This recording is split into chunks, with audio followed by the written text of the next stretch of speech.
ya urang bae urang heula mimitian sing rapih tangan masjid nu rapih sebab ieu mah Jumat salat ieu mah lain lalagaan bisi aya khatib anu ngaco urang henteu bisa negor khatib pindah salat Jumatna pindah ye urang di dunia moal kebel dibawa acak-acakan ku khatib bloon ieu teu nyahuan bawa eta salat acak-acakan segala jaritakeun ngaler ngidul ngetan kul tarjamah keun dibaca lain haju acak-acakan. Bismillahirrahmanirrahim. Pertimbangan cek Sidina Umar salat zuhur 4 rakaat ketika dijadikan Jumat jadi 2 nu 2 deui adalah khutbah teh adalah bagian daripada salat nu 2 rakaat mentek tuh benang sambarangan khutbah eta mah ulah ngaco-ngaco sebab salat keneh hiji kudu boga wudu, 2 teu meunang ka kitu buka aurat, nomor katilu teu meunang ka pasil. Teu meunang ka pasil lantaran salat keneh. Mata kula acak-acakan mah khutbah sagala nyaritakeun kabeh. Khutbah nyaritakeun Agustus, khutbah jarang nyari teu beres eta mah khutbah salat nu 2 rakaat teh jadi khutbah. Mentak geus teu bagusna teu kudu tarjamah nya tahu salat. Pengertianana salat. Geus lamun deuk ditarjamah meunang cek fikih narjamahkeun nu dibaca lain ader-aderan.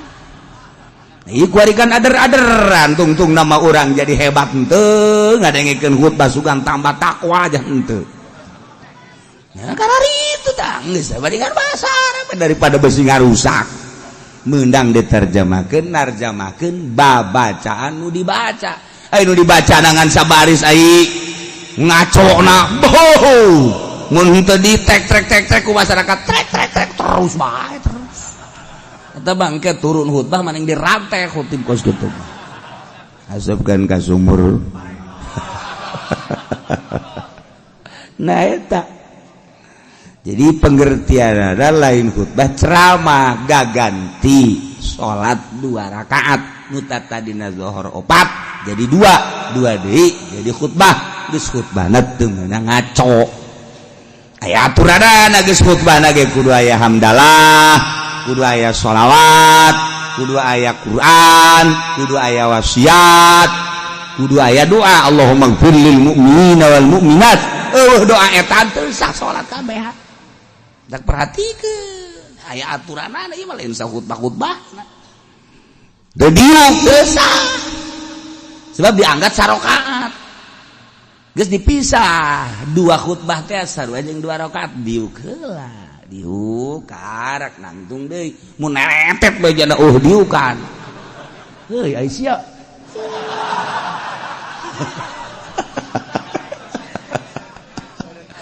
Goblok sia aing garusak salat aing sia.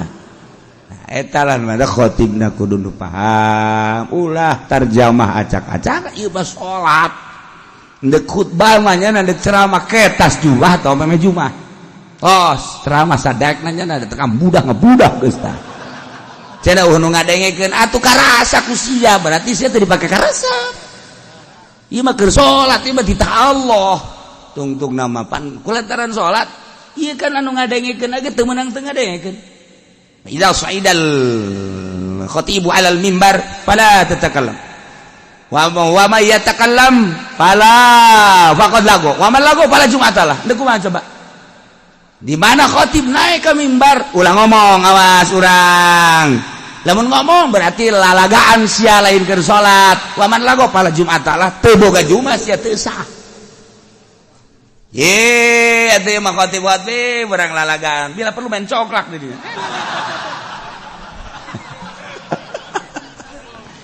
Ye, atuh khatib da kudu dula-dula pan ieu kos ge berarti robah khutbahna atuh.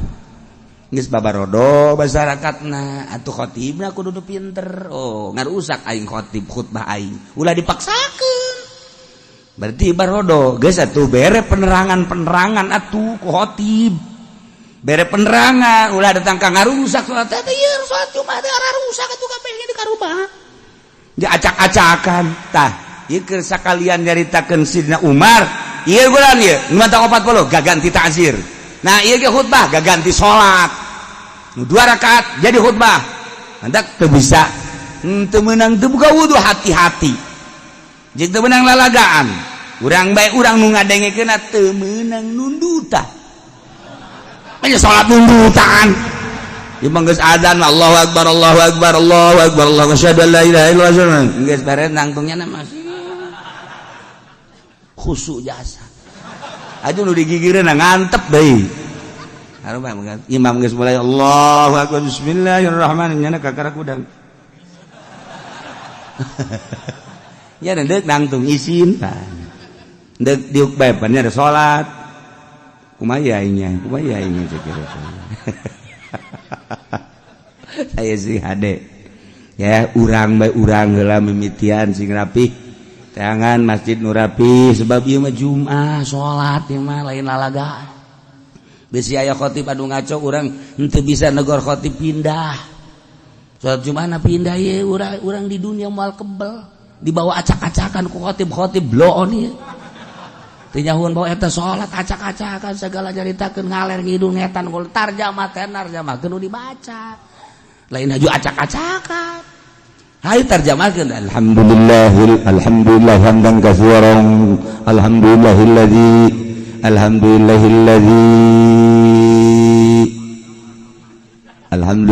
sia ngaco aing mah kagok aing ku sora sia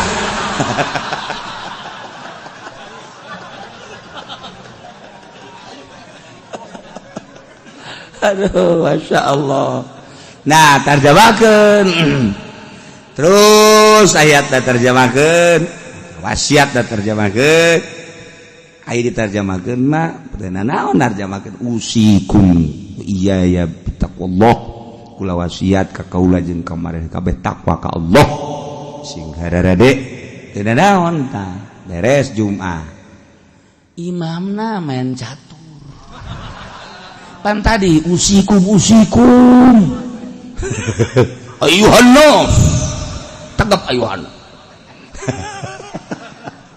hei manusia ditatak lah turun khutbah main catur geus bandingan bakeun golok ai sia takwi usikum naon sia hah ayo jeung aing main caturna sia golok tah eta khotib anu bener ulah main tujak tunjuk khotib asal khotib nyandakan wasiat malulu ayuhannas ittaqullah waf'alul khairal la'allakum paara tepat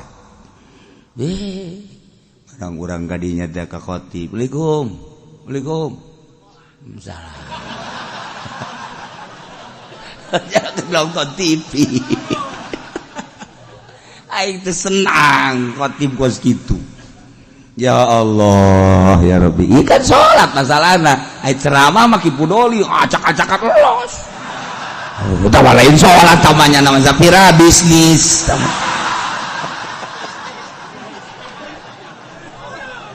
aduh keur ieu kudu geus tepati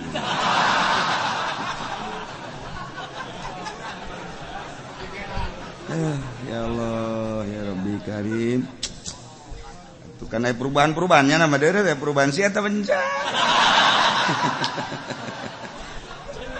kadangin aku orang kutub berapa nih coba ge jadi bayar ngomong ke aku tuh berapa di kos gitu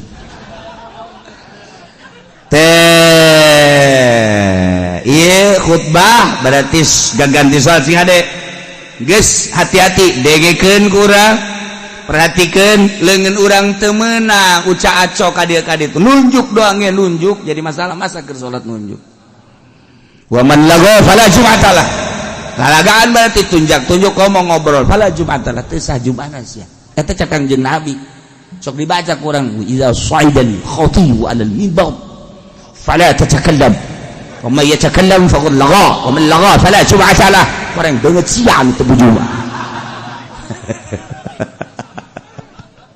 ya Allah ya Rabbi eta hadis eta kan dibaca tuh urang mah ji sugan teh naon cenah hartina makana tanyakeun atuh ji sugan teh eta mah hadis naon bae idza su'idal khatibu 'alal mimbar, di mana naik seseorang khatib kana mimbar fala tatakallam, ente ulah ngajablog.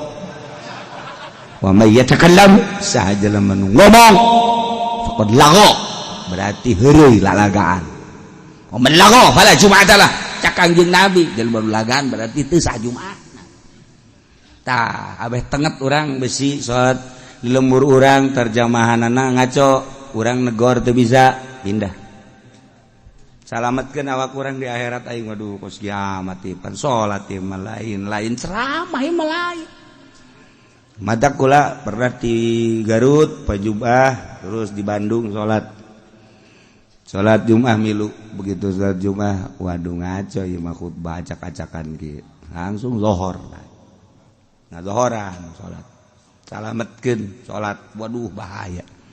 Pernah deui di Bandung, dapat di Bandung ka dieu set poe Jumat jeung guru, malah di Bandung jeung guru ti Cililin deuk ka dieu, deuk ka Banten, mampir ka dieu poe Jumat, hayang poe Jumat nyanan.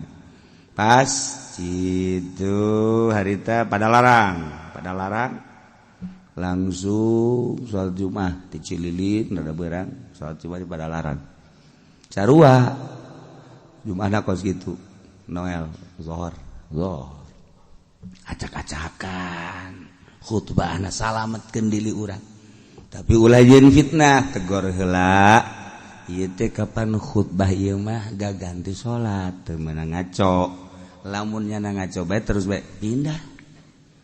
Urang banyak terus bae urang nuturkeun ngaco. Ji atuh lagi salat ieu mah. Salat.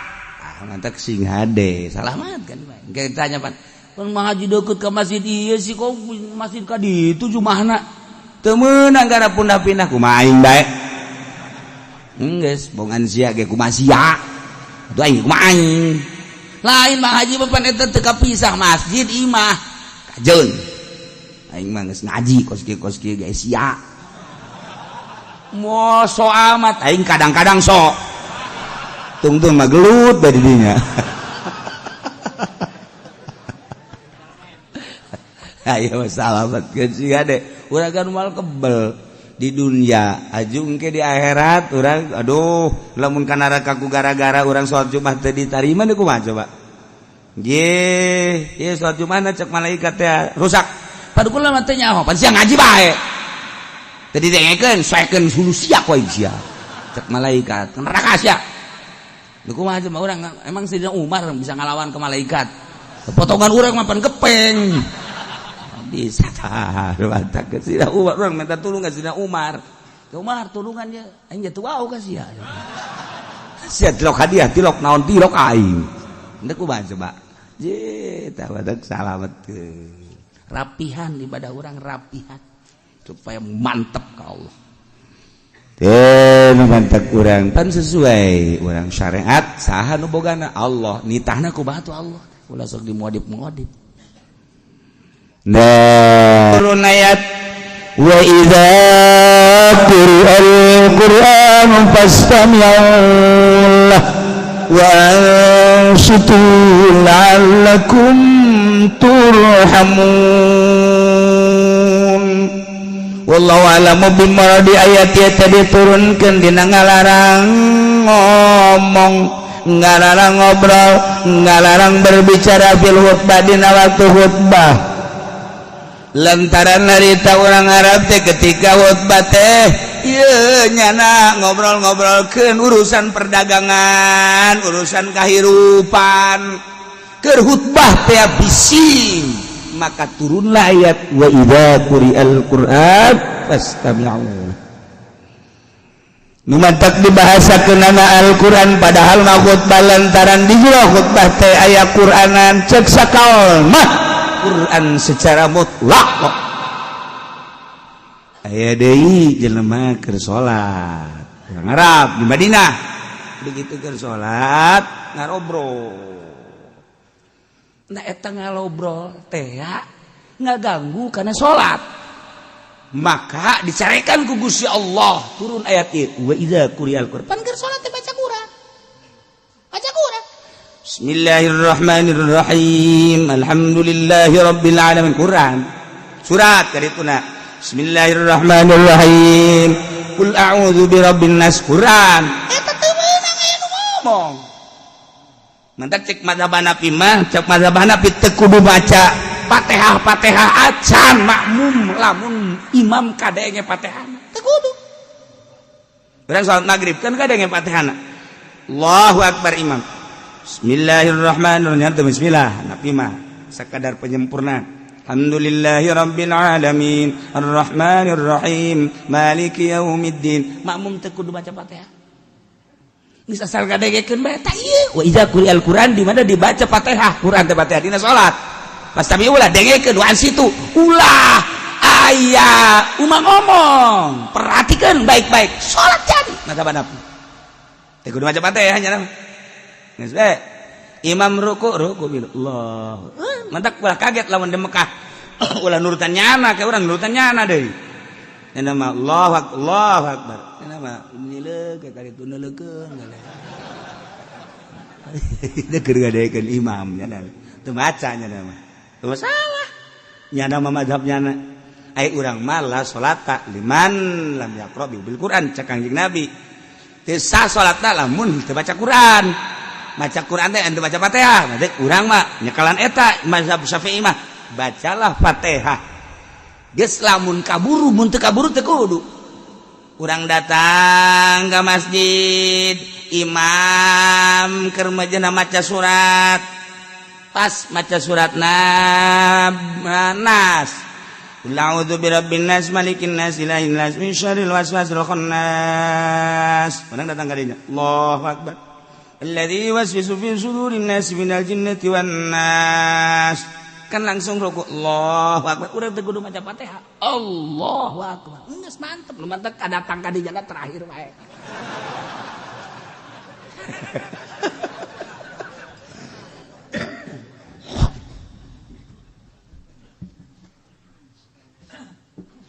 Teu kudu. Tapi aya nu maca Quran haram ketika aya jelema keur salat. Allahu akbar jahar atawa sir. Jahar magrib isya subuh. Sir lohor asan. Allahu akbar lohor. Bismillahirrahmanirrahim. Aya di sisi nu maca Quran. A'udzubillahi minasyaitonir rajim. Bismillahirrahmanirrahim. Yasin. Itu keur salat. Haram maca Quran, lain maca Quran haram gandeng nanuan. Aswis. Eta sih gak ada. Urang aya nu salat maca Quran gandeng macana. Dilagamkeun deui. Bismillahirrahmanirrahim.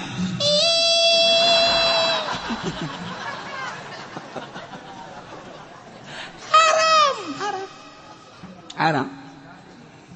Termasuk ngaganggu nu sare dina waktu sare bulan Ramadan kan waktu teh urang teh sangat diperhatikan.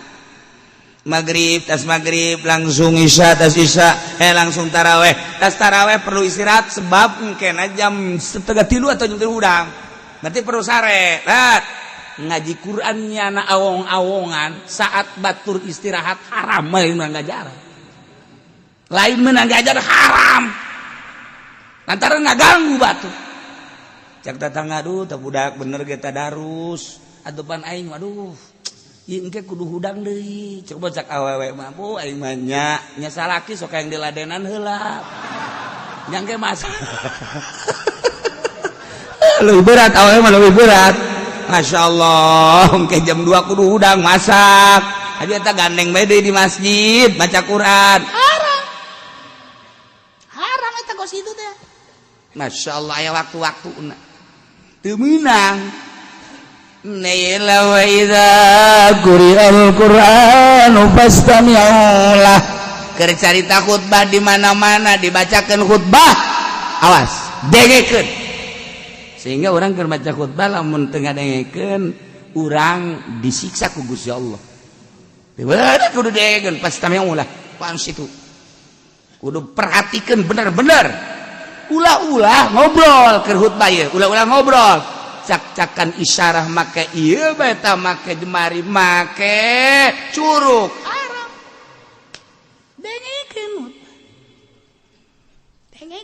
mata khutbah di dieu mah lain khutbah lugawi khutbah na ieu mah khutbah syar'i geus lain ceramah ku ari khutbah dina Jumat teh di manaan ceramah itu salah eta mah khutbah syar'i kelengkapan salat Jumat 2 rakaat nu 2 rakaat zuhur teh dibagi 2 rakaat ku salat 2 rakaat teh khutbah batak khutbahna 2 lamun aya jelema maca khutbahna hiji teh sah Jumatna pokokan misalna alhamdulillahilladzi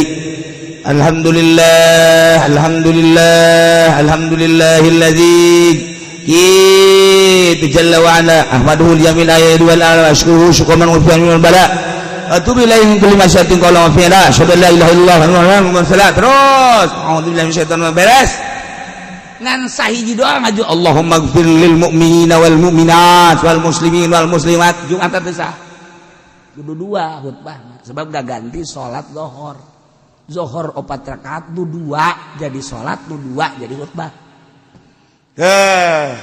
bisa anu hiji teu sah atau ngalantur jadi nak jadi khutbah lugawi ceramah teu sah atuh teu sah baca lain khutbah ceramah tawa khutbah syar'i perlengkapan salat Jumat ieu dalilna wa idza quri'al Qur'an di mana dibacakan Al-Qur'an khutbah maknana pastami'ulah khutbah Jumat dengekeun wa ansitu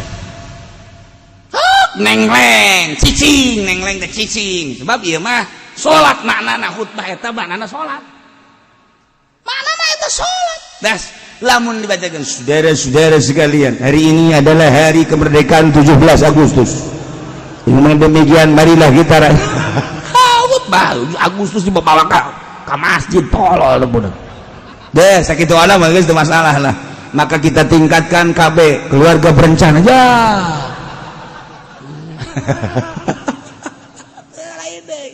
lain khutbah wa idza quri'al Qur'an khutbah di mana dibacakan Quran ya pasti ulah wa ansitu atau Quran secara mutlak di mana dibacakan Al-Qur'an dengekeun ulah loba omong lamun aya urang sunah kan neuk ngaji maca Quran heula sunah dina kitab Tambihul Muqtarin geus atuh Tambihul Qopilin nu mantak urang manggil qori ieu teh deuk ceramah manggil qori hukumna sunah memeh pengajian maca Quran heula bacakeun Quran urang dengekeun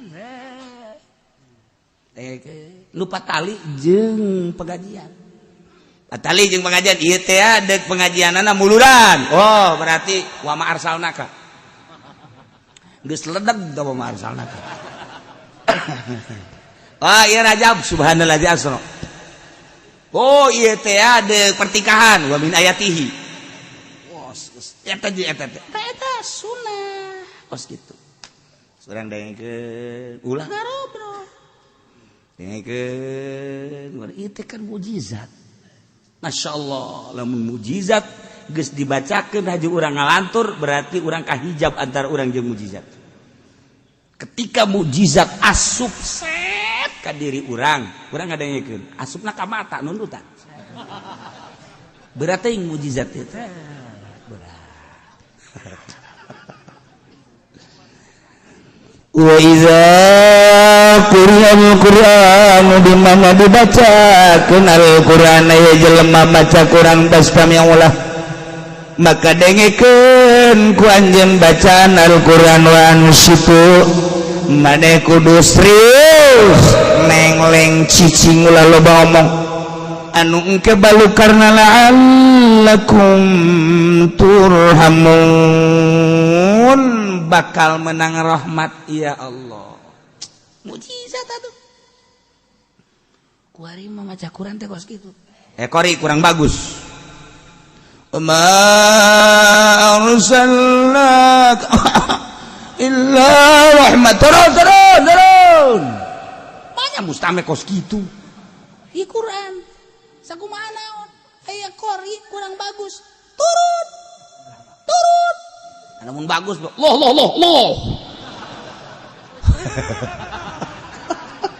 hirpak wah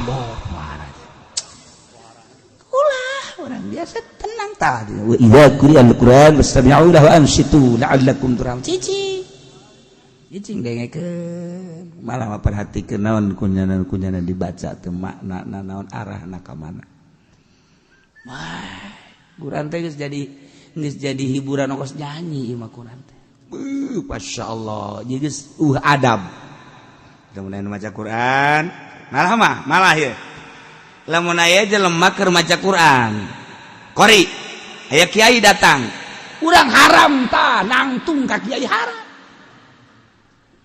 sebab naon ieu Quran keur dibacakeun mukjizat Pak ulah geus kiai-kiai antepkeun bae geus urang mun aya qori keur maca Quran kemudian kiai datang cuek we geus geus cuek we geus ciparang juk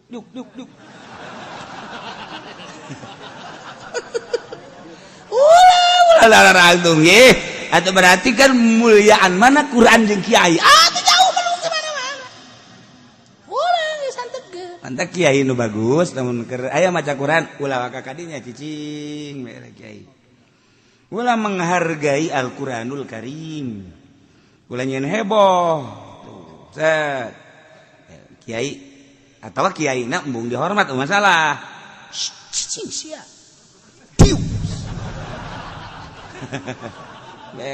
ini mah kiai lain gitu budak atupan aing kiai masyaallah ieu budak aing teh disambut ya Karim atuh ieu cium aku kiai tolol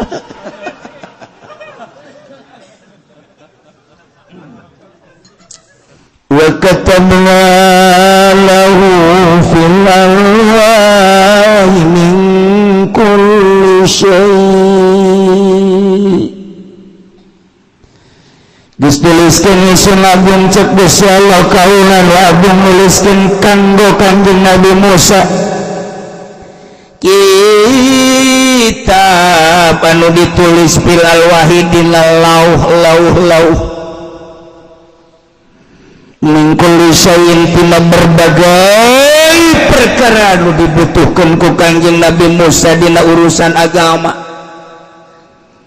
jangan jauhkeun urusan ieu haram ieu halal ieu makruh ieu mubah ieu sunah ieu wajib terkumpul dina kitab Taurat anu kitab Taurat ieu dibikeun ka Kanjeng Nabi Musa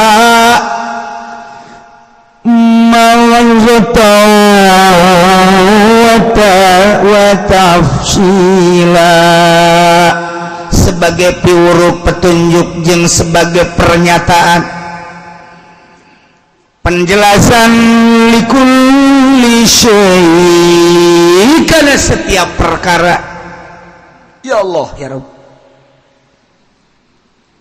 bahasa Gusti Allah nu diabadikeun dina Al-Qur'an teh wa katabna lahu fil alwah kami nu agung geus nuliskeun jang Kanjeng Nabi Musa kitab-kitab tulisan-tulisan nu ditulis dina alwah tinggal ieu masalah alwahna lamun urang henteu dijelaskeun ku Kanjeng Nabi teh alwah teh naon mantap Kanjeng Nabi ngajelaskeun alwah teh ay alwahut Taurat wa kana min sidril jannah nomor kahiji riwayat Kanjeng Nabi ngajelaskeun eta Taurat teh ditulis dina daun-daun sorga malaikat Jibril ku Gusti Allah dipanggil titah ka sorga kemudian tita nyokot daunan sorga bawa ke handap dibawa ku malaikat Jibril alaihi salam tulis Jibril ditulis ku malaikat Jibril alaihi salam nu dibacakeun ku Gusti Allah kalam eta mah eueuh nu nyaho mukalamah Kanjeng Nabi Musa jeung Gusti Allah teu nyaho ngan dicatat make bahasa Suryani Taurat buktina di sorga langsung ti adem ya Allah ya Rabb. Panjangna 12 hasta. Lamun sahasta sameter berarti eta daun surga 12 meter. Panjang. Cenah kiai lamun daunna 12 meter tangkalna sagede kumaha ulah nyaritakeun tangkalna sia engke ka ditu bae ka surga. Dia teh nuhun kiai ulah ka nuhun sia ibadahna datang ka mana. Nuhun ti heula bae, alhamdulillahan bae. Ibadah sia osok tahajud tilo, duha tilo, salat subuh jam sabaraha? 7. Manya nu kos gitu ka sorga. Allah karim. Ditulis ku malaikat Jibril, make jangjang malaikat Jibril tentang berbagai hukum-hukum anu patali jeung haram jeung wajib, patali jeung halal jeung sunah, patali jeung makruh jeung mubah. Ya karim, beres aya 12 jumlahna. Bikin ka Kangjeng Nabi Musa gede amat eta kumaha manggulna Kangjeng Nabi Musa. Saya memikiran kos kituna wae dilipat ku Kangjeng Nabi Musa dan daunan sorga tersebut nu eusina hukum-hukum plek dibawa ku Kangjeng Nabi Musa dipanggul. Ya Allah, di sorga Aden. Satu ketika Kangjeng Nabi nyaritakeun ku kula ngahajat teh dicaritakeun ruwi-ruwina panjang.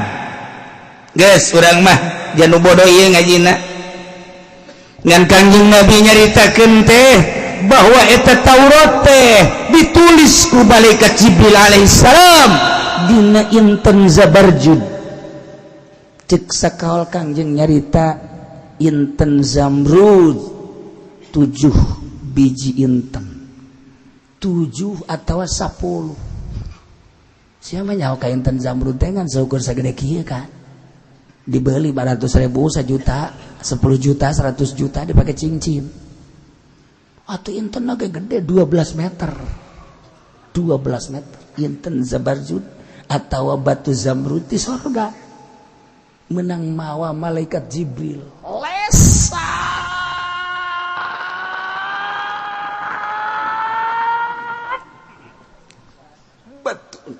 Masya Allah.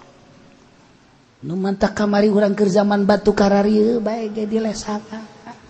Bekil clong, kinclong. Eta lamun batu geus kinclong deuk kumaha? Petana deuk kumaha? Nambah husu apa naon sih kana salat? Henteu cek kira resep doang, malah ngeganggu kana salat. Allahu Akbar. Duh, batun itu geus kinclong mu itu mancan. Tolol teh coba. Salat si kos kitu. Batu Zamrud. Lesangna pohara heranna luar biasa, warna hijau anu eueuh tandinganana, eueuh tandingna ieu hijau mengkilap luar biasa. Mantap kuari mahal ge Zamrud teh mahal.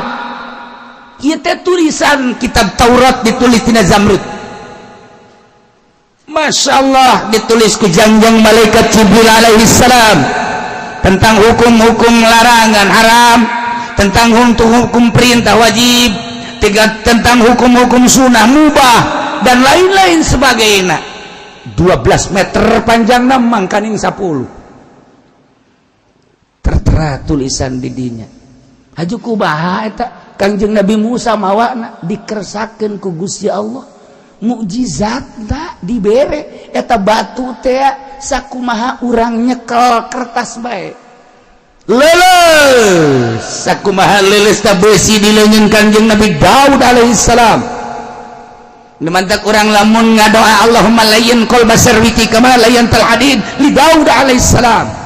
Gusti pangleleskeun hate sarwiti anu keur mejana manglah teu bogoheun ka kaula, malah ngahina ka kaula, nyiduhan ka kaula teh nganggap bahwa kaula teh lain jelema.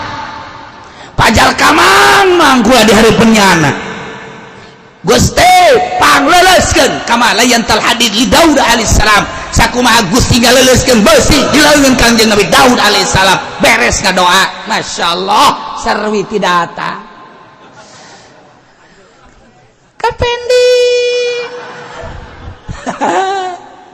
Oh, kamu sarwiti. Naon di nambahan omongan kula bahwa bang kapendit teh jore kuari meuli jore sia suka aing wajur teu wajur iyalah kamalayan tal hadir li Daud alaihissalam Kangjeng Nabi Musa ge sarua bae batu zamrud antu sakitu teu asa sakitu kandalna sakitu heranna dileungin Kangjeng Nabi Musa percis kos kertas bae tilapkeun srek hiji deui tilapkeun ditendek ku Kangjeng Nabi Musa jadi ipis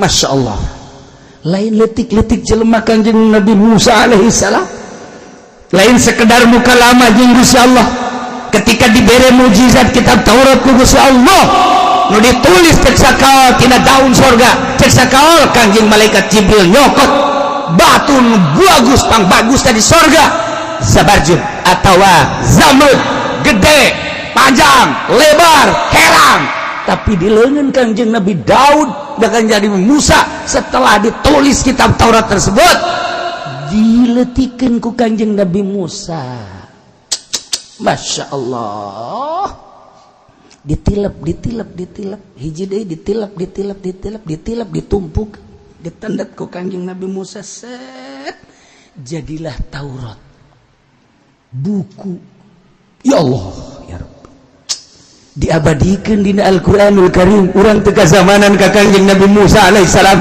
tapi urang yakin ya Allah percaya penuh lantaran urang iman ke Al-Qur'anul Karim Al-Qur'an geus nyaritakeun wa katabna lahu fil alwah ya Allah kami nu agung geus nuliskeun jang Kangjeng Nabi Musa kitab Taurat ditulis dina alwah sakumaha tadi min kulli syai' di jerona teh aya tulisan-tulisan nu patali jeung larangan nu patali jeung perintah nu patali jeung mubah nu patali jeung sunnah nu patali jeung makruh jeung berbagai-bagai anu dibutuhkeun ku Kangjeng Nabi Musa fiddin dina negakeun agama nu mantak di dia jadi badal mau'izatan wa tafsila jadi badal di mana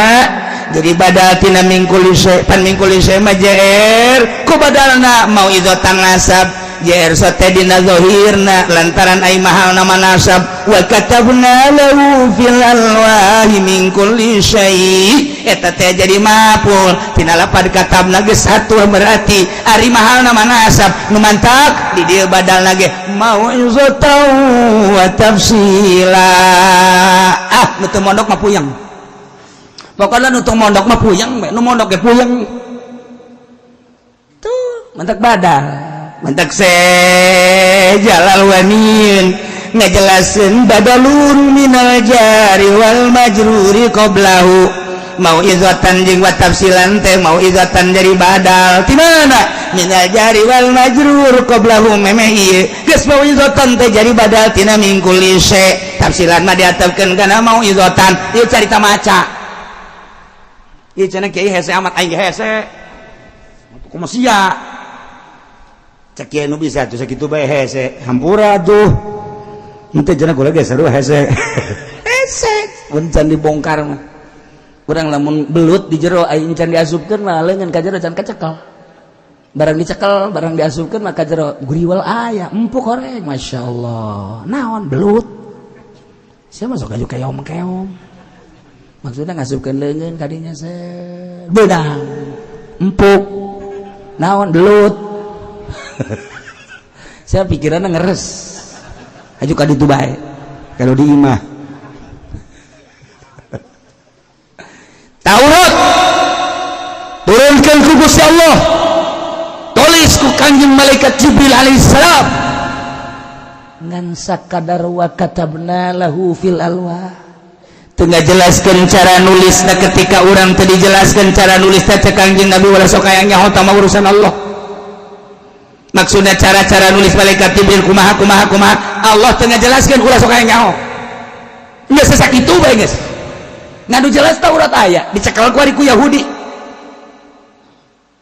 aya keaslian Taurat tu asli nun can tarik ngan kunyana dirobah-robah kunaon eta ku embung iman ka Kangjeng Nabi Isa alaihi salam kabelah dieuna embung iman ka Kangjeng Nabi Muhammad sallallahu alaihi wasallam takabur nyeklan Taurat nyeklan Injil padahal kuari mah geus diganti kitab ku kitab Al-Qur'anul Karim urang mun nyaritakeun Taurat seperti ya pohara kitab samawi hebatnya pohara kebutuhan Kangjeng Nabi Musa min kulli syai' yuhtaju ilaihi fiddin aya kabeh dek nanyakeun naon masyarakat dek nanyakeun kaum masyarakat tina mimiti anu diharamkeun jeung kemudian anu diwajibkeun nu disunahkeun nu dimakruhkeun mun cara bahasa kuari mah nu dimubahkeun aya kabeh dina kitab Taurat yuhtaju ilaihi fiddin aya kabeh mantak ieu teh mau'izatan wa tafsila kitab Taurat sebagai mau'izah piuruk petunjuk wa tafsilan jeung penjelasan-penjelasan likulli syai' kana seluruh perkara naon aya dina kitab Taurat jeung kebutuhan negakeun agama di zaman Kangjeng Nabi Musa alaihis salam aya geus kitab Taurat bawa ku Kangjeng Nabi Musa poe lebaran tanggal 10 haji ya Allah instruksi ti Gusti Allah faqul kaulan wa agung wahai Musa nyarita Kanjeng regepkeun khudha biquwwatin wa'mur qaumaka yakhudhu bi ahsaniha saurikum daral fasiqin dicekelan ku Kanjeng Nabi Musa kitab Taurat instruksi ti Gusti Allah hei Musa khudha cekel ku anjeun ieu Taurat bawa dikuatin dengan kuat sungguh-sungguh jeung awas wa mur qaumaka perintah kaum anjeun untuk melaksanakan yakhudhu bi ahsaniha kena nyokotnya ka rupang bagus-bagusna secara baik nyana kudu nuturkeun anjeun cekelan anggaran kitab Taurat cak Taurat haram cak Taurat wajib cak Taurat mubah ya khudhu bi ahsani cokot dengan sebaik-baiknya ulah keluar tidak aturan kitab Taurat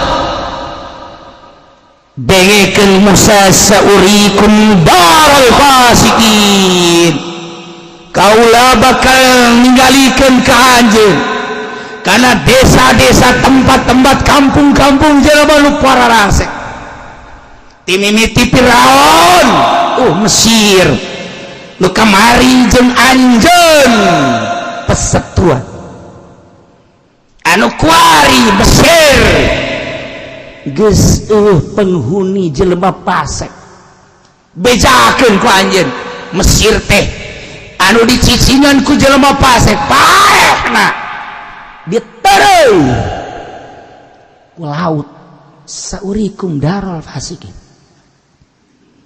kaulah bakal nempokeun ka aranjeun kawe bejakeun ka umat tentang kaum Samud anu dipimpin ku Nabi Shalih alaihi salam umatna dihancurkeun berikut nagarana saurikum darul fasikin kaulah bakal nempokeun ka anjeun jeung kaum anjeun kana siksaan kaum Samud, kaum Ad, kaum Lut jeung berbagai kaum-kaum anu teu nurut ka nabina jeung ka rasulna disiksa dihancurkeun ya Firaun beserta kaumna lawan Kangjeng Nabi Shalih alaihi salam Raja Namrud kitu kene jeung kaumna kaum Ad, kaum Samud, kaum Lut dihancurkeun ku kaula kula bakal jaritakeun cek Gusti Allah darul fasikin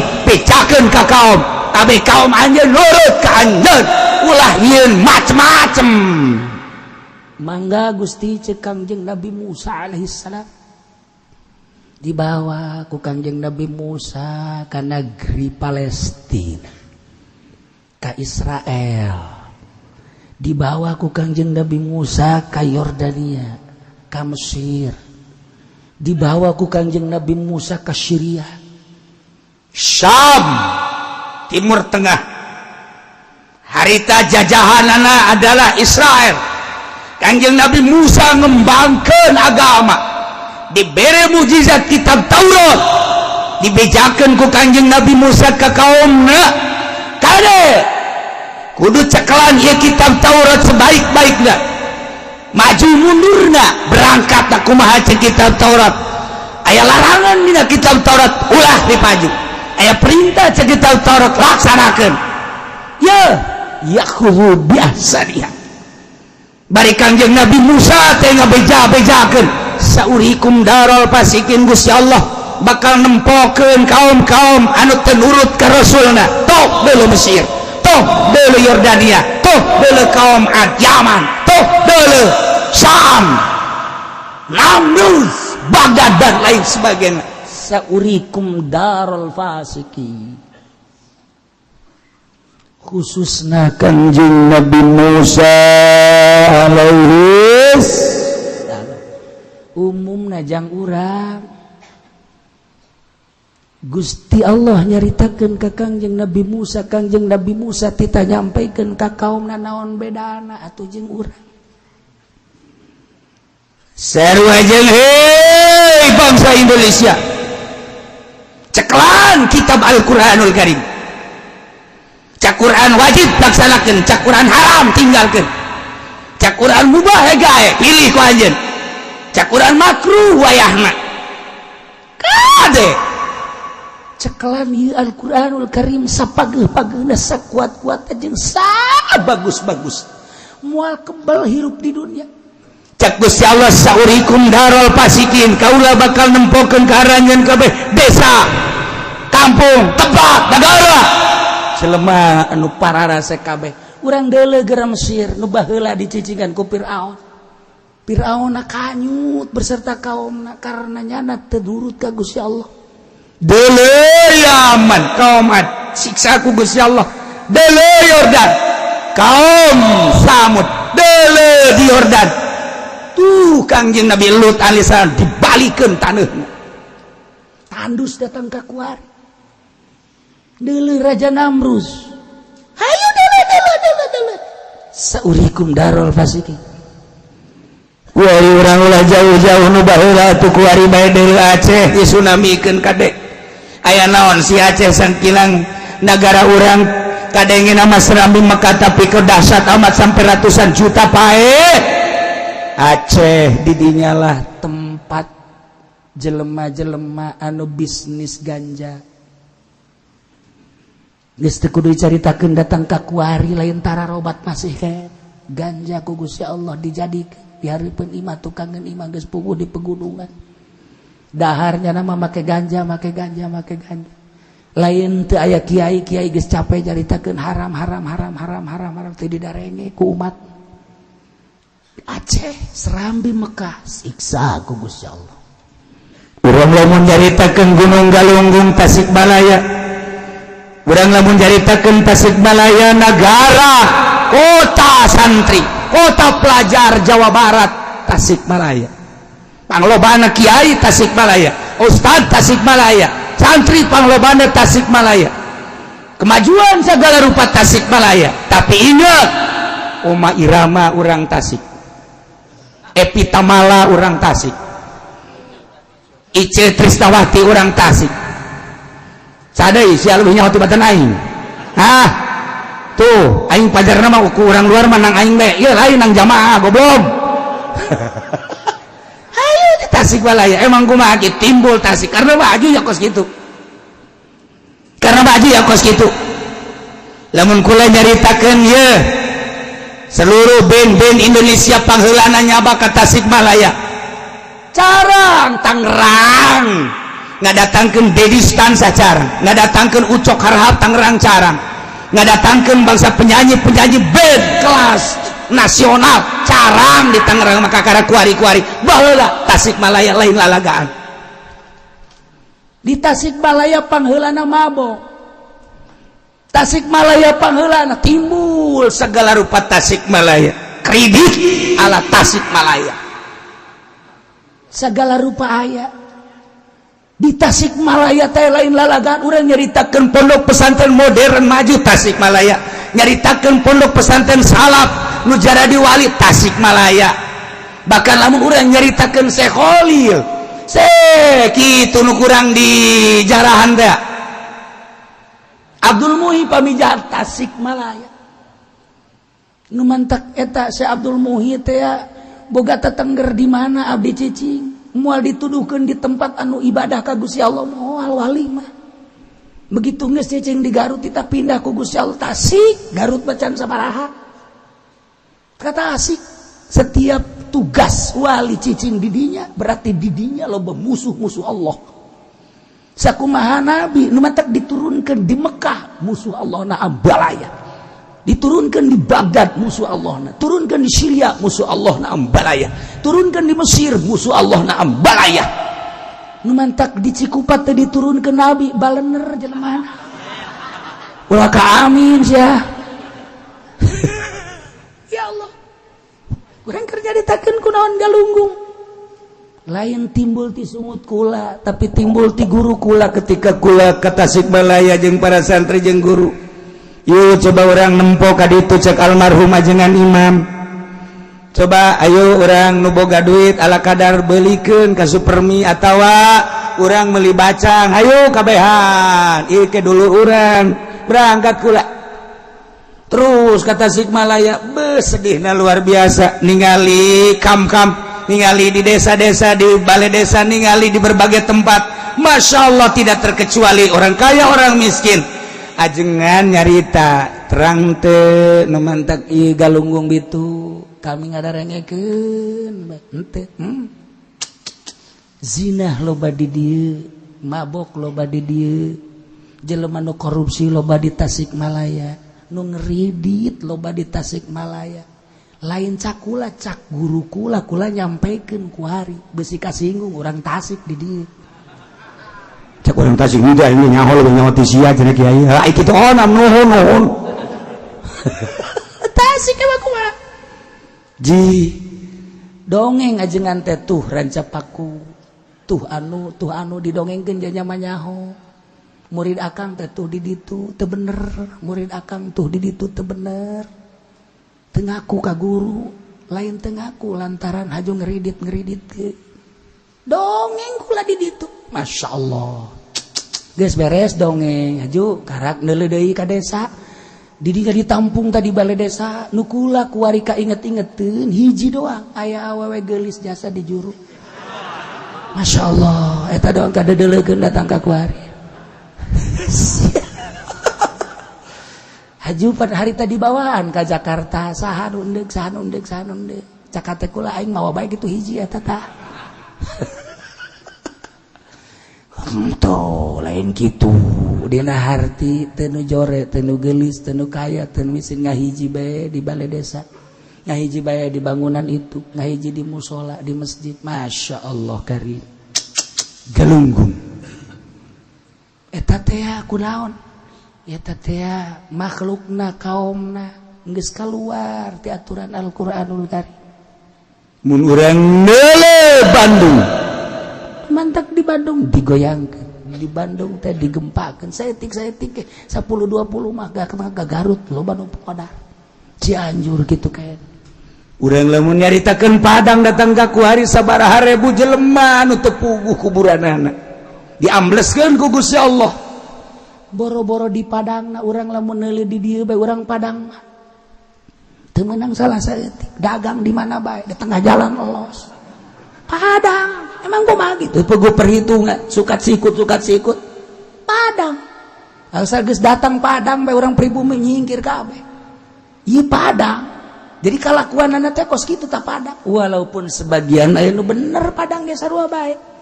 Anu nyekel kana ilmuna pohara ngan mayoritas tu datang ka urang kos kitu. Hese jasa lamun ku urang dinasehatan Padang. Iya Padang, pohara jasakan Padang. Masya Allah, mantap beres di ditunda ku Gusti Allah. Ieu mah keur carita saurikum darul fasikin. Henteu kudu Mesir, teu kudu Yordan, henteu kudu Syria Baghdad, teu kudu. Urang mah di negara urang mah saurikum darul fasikin. Kaula bakal nempokeun ka aranjeun kabeh wahai bangsa Indonesia tuh deuleu Aceh. Darul fasikin. Tuh deuleu Galunggung. Tuh deuleu Padang. Tuh deuleu Palembang. Tuh deuleu Jakarta kebanjiran. Saurikun darul fasikin. Ngan kulantaran pasekna setengah-setengah. Sebagian pasek, sebagian ente, sebagian pasek, sebagian ente, sebagian pasek, sebagian ente. Allah masih menghargai di Jakarta ka Habib-habib jeung ka kiai-kiai. Allah masih menghargai Tasikmalaya ka kiai-kiai jeung ka ustad-ustad. Allah masih menghargai Padang kiai-kiai ustad-ustad gitu kene Aceh. Lamun cacak-cacak Allah geus teu menghargai kadinya beureun dibeakeun ku Gusti Allah. Saurikum darul fasiki. Dicaritakeun kitu. Hartina sing hade urang. Citra sing hade citra. Kula titip ka citra sing hade. Urang kula liwat kadinya bau antingna sabelah gede sabelah henteu. Buuk sabelah beureum sabelah henteu. Beuh pohara jasa. Walaupun Ki Pudoli masuk di dinya mampir. Haji Pudoli segala kitu Haji Pendi. Bebejana mah ngagebegan jagong padahal mah lain jagong-jagong teuing. Tanu ngagebeganan. Ya jagong nama sabira jagong atuh di imah ge aya. Tapi eta tah masyaallah karim sing ade. Cek urang Cikupa sing ade eta puri. Tukang ini mah kiai mah kumaha gitu. We di puri mah aman.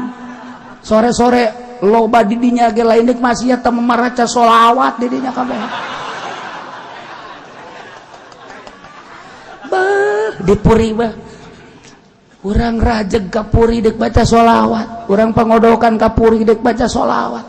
Urang gelam ka puri deuk baca paduyun-duyun ke gerageh deuleugeh ke asar di puri. Macet luar biasa. Ulah disangka maksiat maca sholawat. Saya yang serikeun aing nya. Aing teu percaya masa bodoh tuh. Aing ente teu percaya.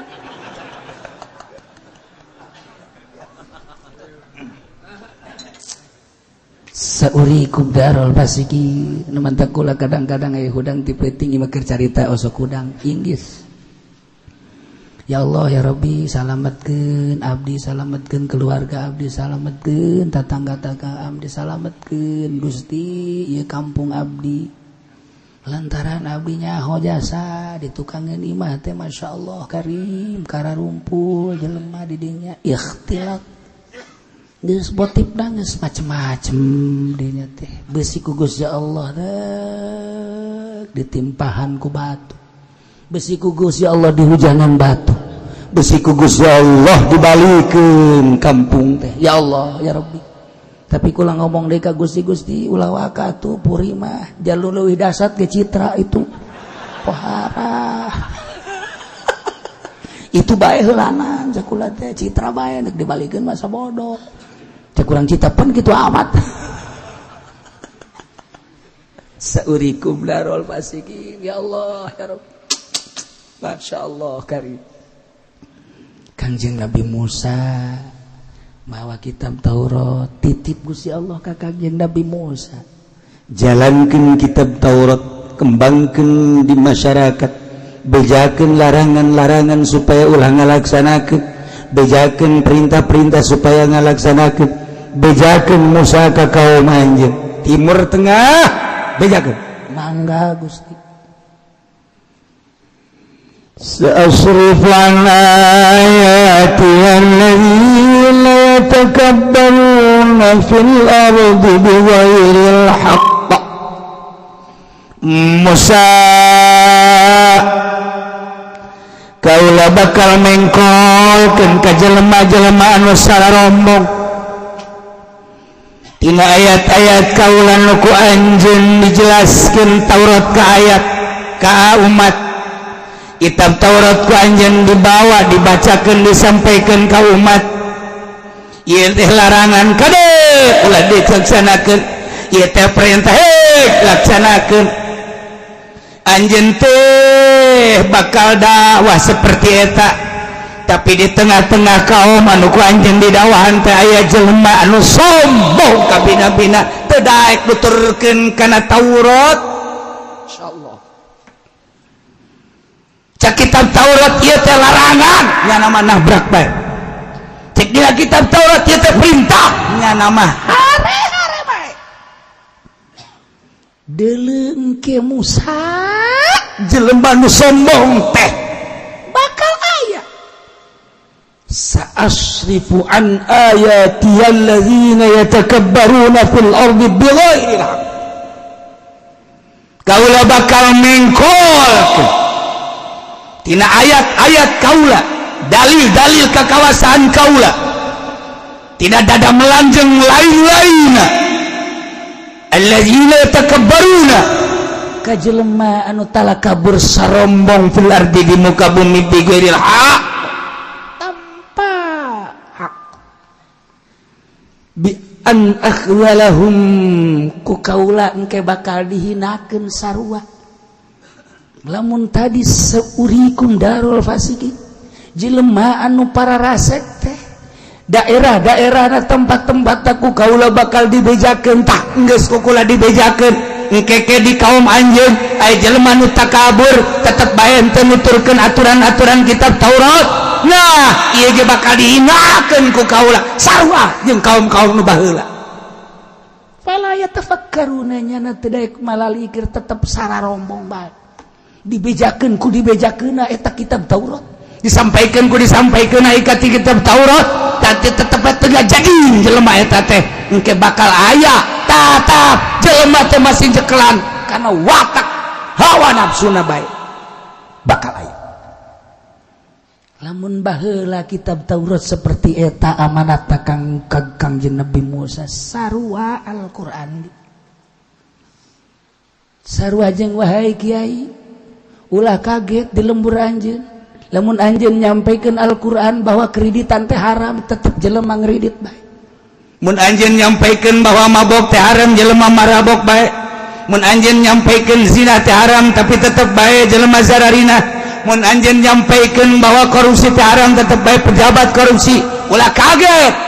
Sebab saurikum darul fasikin, jelema-jelema pasek teh ku kaula geus didelekeun tuh nagarana, tuh daerahna dihancurkeun. Maka jelema nu nuturkeun Al-Qur'an bi an akhzalahum tetep ku kaula bakal dihinakeun. Deuleu secara pribadi-pribadina mantan-mantan pejabat jadi sampah masyarakat. Dihinakeun. Nu kamari mulia kuari hina, nu kamari sugih kuari susah. Lain saeutik urang deuleu ku mata urang kuan. Aya nu disetrukeun ku Gusti Allah, nu diedankeun ku Gusti Allah. Aya nu digeringkeun teu eureun-eureun ku Gusti Allah.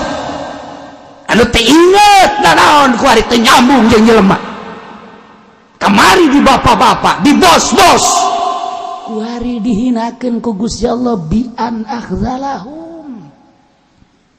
Dihinakeun secara pribadi kamari di bapak-bapak, di mumule kuari manehanana ngagoler di masakit. Kuari setruk, kuari teu nyambung pikiranana, nu gering bae, anu di penjara bae, dihinakeun ngaranna. Kula inget bae waktu harita Agus Junara jadi bupati, kemudian nyana diondang nyana hadir.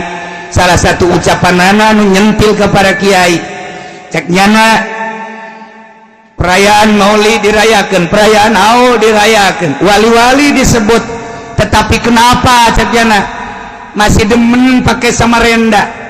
Termasuk kiai yang ada di sini yang melaksanakan Aul Tuan Syekh Abdul Qadir, saya tahu kiainya masih seneng pakai samarenda. Kukula dicatat di hati kula tepoho datang ka kuari.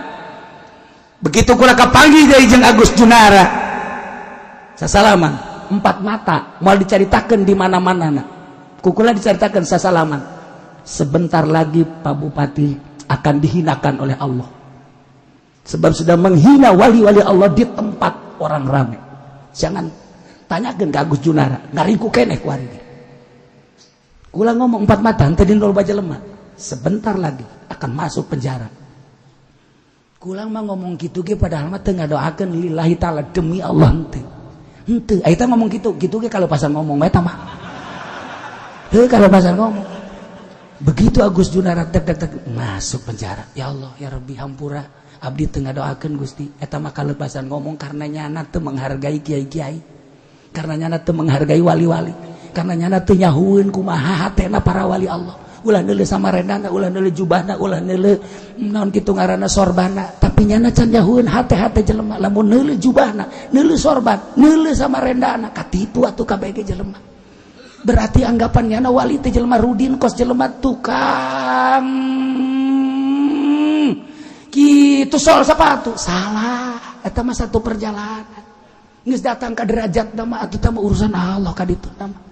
Nyada teu baca Imam Syafi'i, nyada teu maca para imam mujtahid, nyada teu maca Tuan Abdul Qadir, nyada nyentil para wali, para kiai, kukula dicatat di jero hate. Cilaka sia teu ngarti kecuali sia haju nanya ka aing sia. Kieu cenah kiai sombong amat, kanyana aing mah sombong ge ka sia henteu. Kula kapanggih deui jeung bupati sasalamat tek. Bapak bupati sing hade, engke bakal dihinakeun ku Gusti Allah. Teu ngomongnya. Termasuk aya catatan di jero hate kula pataju sobiri. Aya di jero hate kula waktu nyana namu ka Abah, kurang sopan nyana ka Abah. Ngan moal dibejakeun, hina sia bakal. Awas ya, teu nyaho Abah aing. Aju carek cangke aing bener. Ye, aja anu ngomong camat, emang basian naon? Teu naon sih. Ai saya teu nyaho mah. Lamun nu nyaho, awas. Je teu nyaho. Catat di jero hate kula aya catatanana hiji-hijina pejabat kula lamun kerjeng pejabat kieu bae dicatet omongan-omongan hate henteu sia awas ya Abah aing geus nurunkeun ilmu ka aing bisa ibadah ka Gusti Allah ti Abah aing ala kadar-kadang sok khusu teh ti Abah aing sia teh nyaho je dicatet bener. Lain lalaka jihade. Urang menyaritakeun para wali di zaman Syekh Hidayatullah atuh nu anti ka Syekh Hidayatullah. Urang nyaritakeun para wali di zaman Syekh Maulana Hasanuddin nu anti Syekh Maulana atuh Ambalaya. Ulah jauh-jauh di zaman Gus Dur nu anti Gus Dur atuh Ambalaya. Kuari di zaman Habib Lutfi atuh nu anti Habib Lutfi atuh Ambalaya. Jelema na diantikeun mah biasa-biasa bae. Atuh komuga kula mah lain wali lain solihin si uci kula mah. Nu anti ka kaul atuh Ambalaya di kulon aya di wetan aya di kidul aya aju kula narobat henteu kula mah ngahormat bae ka nyaho kula kiai anu anti kula nyaho pejabat anu gregeteun ka kula mah tetep benteng teu bendu lamun bendu moal daratang haji ka dieu terus terang bae mun bendu emang nang saya daratang haji ka dieu emang dipanggil diundang ku aing atuh henteu atuh sia bae naonan ka dieu je nang Allah taala ngaji sia batur nu bendu pek bae masalah teu nyahueun hate kula nyana hanya istriku yang tahu hatiku iya ketika aku lapar istriku tahu, ketika aku pada sakit badan istriku tahu, ketika kelihatannya rindu istriku tahu. Siapa masuk ke situ? Iya, sahurikum darul masikin belum. Sa'usrifu an ayati alladzina yatakabbaruna fil ardi bighairil haqq. Kos kumaha coba kiai? Kabangkarahan umat Kangjeng Nabi Musa hayang nyaho coba. Kos kumaha? Akur henteu jeung umat Kangjeng Nabi Muhammad nu di zaman ayeuna tahun 2015. Iya bakal dicaritakeun. Wa yarau kull ayatin la yu'minu biha wallahu alam bisawab.